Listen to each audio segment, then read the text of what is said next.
by a few people about the flying fingers technique on their blast beats and how to increase your hand speed. By doing this, a lot of guys play matched.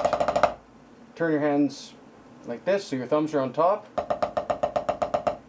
and that's the flying fingers position. Two tips that are going to help with this. One is to keep your fingers on the stick, so don't be having them bounce back and forth. Try and keep them touching the stick the whole time. Another thing is your hand position. You don't want to be all the way back on the stick, because then the stick, the weight is all in the front, and you know, if you're too far forward, it's not going to work either.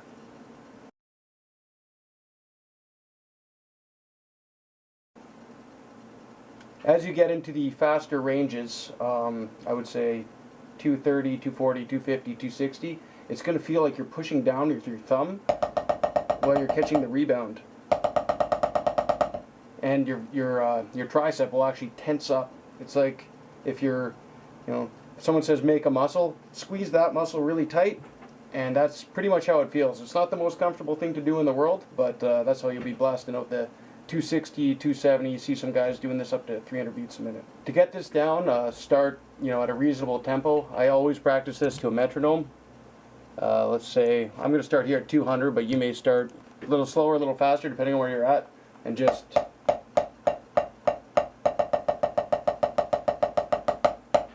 make sure you can do it for a long time.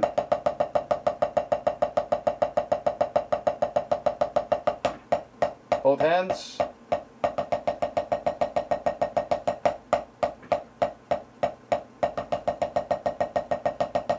Two things that you really need to work on when doing this are, one is hitting in one spot and not moving all over the pad.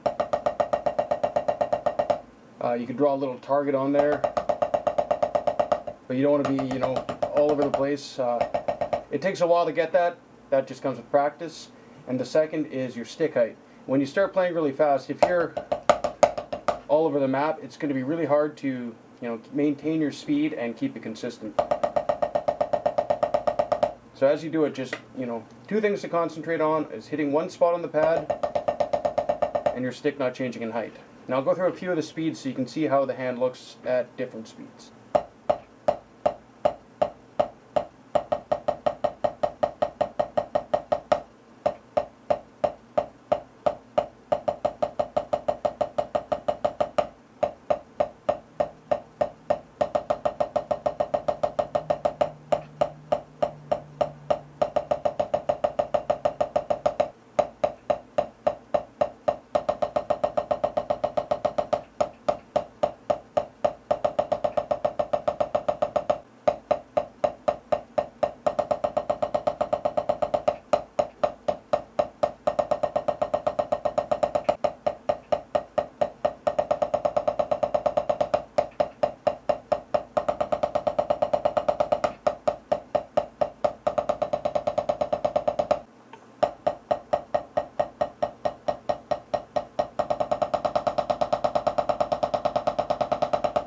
That's pretty much all there is to it. Just when you're practicing, don't be straining yourself first day. Everyone likes to try and go 270, 280. You'll get there in time. Just practice at a comfortable pace that you can do it. I practice this for a while. I mean, you can be watching TV. Just make sure you play to a metronome so you can push yourself and kind of gauge where you're at.